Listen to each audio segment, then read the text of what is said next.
So Shay, how did you address that, being the protector, but not getting caught up in that sort of being that knight in shining armor where you're going to save that woman in need, or solve all the problems, or be everything. I'm just curious how Yeah. working for you. Thanks, Imani, and thanks for sharing, gentlemen. I love hearing your perspective. And just to add a little bit of context to a personal story that I feel is relevant to share, to add to give a deeper explanation as to what Sovereign was sharing a moment ago. When I was 17, I was a really, enthusiastic leader, let's say, because I was a school captain, sports captain, football captain, and I pursued my dream to go over to the United States and play soccer at college. I was stoked, got a scholarship. I was like loving life, and it was my dreams come true.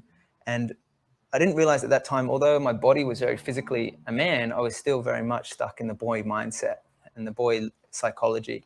And that led me to go off and, be praised and celebrated, to go out and sleep with all the women, be the player, be the sportsman, and be the kind of knight in shining armor that you're saying, the hero.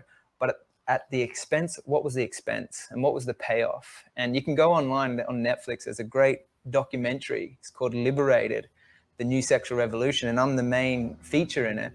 And it really highlights how we have been socially conditioned through media to behave and act in a certain way for men, which is a very limiting box to be in, because we've got to be macho, we've got to be brave, we've got to be strong, we've got to be all of these things. And we're putting on this performance. It's like this facade of this mask that we're trying to be something. But really, as we've all spoken, as River said, deep down inside in our hearts, we're actually suffering. And there's this like feeling that it's a desolation, because we're not actually being true to ourselves. We don't have the capacity to truly express our emotions.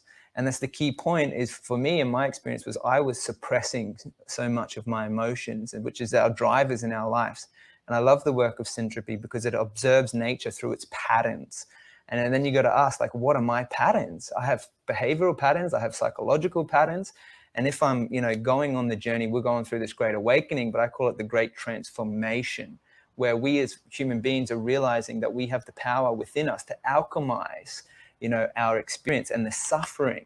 And that doesn't mean we condemn others when they're going through their own process, but we've got to internalize and look at what's really happening within me, in my heart, in my emotions and my feelings. And we have the power to actually go through this process to transmute and transform and alchemize these feelings towards myself, which are then expressed to my external environment. If I'm having shame and guilt and all this pain inside of me that I'm suppressing, and I don't have the capacity, or I don't feel safe enough to be able to express it, then how can I offer that to somebody I love? Now, that's the beauty in what we're seeing in so many men step up in today's age, that they are doing the work, they are transforming themselves, they are, really owning their own stuff, their own life, their own experience, and their emotions. And I've also stepped into a relationship in the last year, which has been a big thing for me to also open up my heart and be vulnerable. And it's like the thing that we crave the most. Intimacy is what scares us the most. It's like the biggest test, because our patterns are inevitably going to reappear based on that, conditioning from this cult programmed society that we've all been born into. And so it's like, the question is like, how do we step into a conscious relationship, loving ourselves and having our own, unified field of love, expanding and interacting with another who is also got patterns playing out, but they're committing. The big word is committing, and being willing, with like a commitment that no matter what happens and what shows up, that we're gonna show up. We're gonna be there for each other. And it's like the evolution of that is that, yes, we're going to make mistakes, and I've made many. I'm certainly not perfect, but coming into more awareness, and I find it easier to identify patterns externally, because that's how I learned, was to identify patterns in nature, patterns in other people.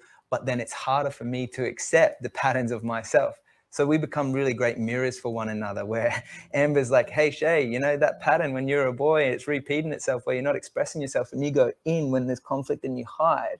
This is a great opportunity for me to grow, to accept, feedback, even though it's really challenging and really hard to say, okay, I'm sorry, like I'm please forgive me. I'm trying my best here. I really love you. And thank you for bringing that up for me. And coming to the party, coming to the relationship where we're relating on this ship together to grow ultimately. And I feel that's the ultimate spiritual progression, is this ability to grow personally and then to give as well. So giving it in a loving way, because it's easy to like pick out all the bad things out of each other, you know, and point the finger and be a little bit of a bit of a bully at times, you know, because the ego gets in the way and we're trying to like better ourselves, make ourselves feel better by making someone feel small. And then really we've got to realize, wow, is that really, you know, a conscious way of relating? And so when I'm observing this, I realize that relationships, it's got to be treated like life or death. Because really that's relationships is where the most emotion is. And it's the emotion that is driving our lives, my life. And in a relationship, you know, it's like the most loving, connected, ecstasy moments. But then at the same time, that's the most painful. It's the most heartbreaking, heart-wrenching. And so it's like, wow, okay, when there's that extreme polarity in the emotions in that space, that's really where the work can be done. And when I look at my own life, I'm like, oh, okay, I can recognize, yes, I've got to balance out the emotional feminine energies within me to come to the relationship whole and complete and resolved and full. But then also recognizing that that I have masculine qualities as a man that we're talking about stepping up and, you know, like fighting for freedom. Because if you look at it through history, men have died for freedom. You know, they've put their body on the line to fight for freedom to the end.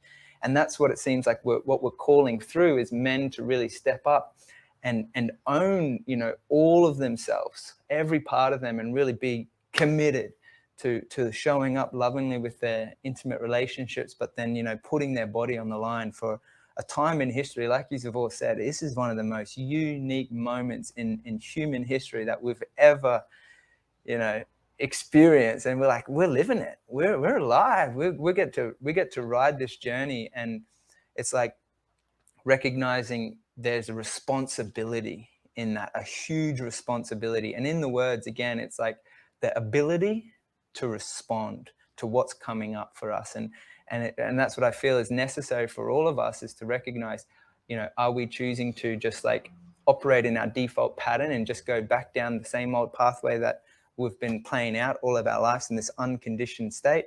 Or are we choosing in every moment to just realign, recalibrate, become back into our awareness again, and consciously direct our words? Because it's our words that is our sword ultimately in today's day and age. You know, it's just look at the word, the letters are there. It's our sword and how we use to fight by directing our conversations with those that we love and those that are in our sphere in this space. And it just feels like, I mean, I love what Souvereign shares a lot on this, around how words are governing our consciousness. And that's why we're having these conversations. And thank you, Imani, for initiating this, because, you know, by articulating our experience and sharing our stories of that from where we've come from and what we've learned, so we don't have to, you know, people say that you learn from your mistakes, but why not learn from others' mistakes? So collectively we can grow at a rapid rate, and we can take our communities or our civilization to a whole new space just by having these open conversations and finding the words to the feelings so that we can resolve them and move forward. So that's how I feel about it at this stage. I love you. I love it, Shay. That was beautiful.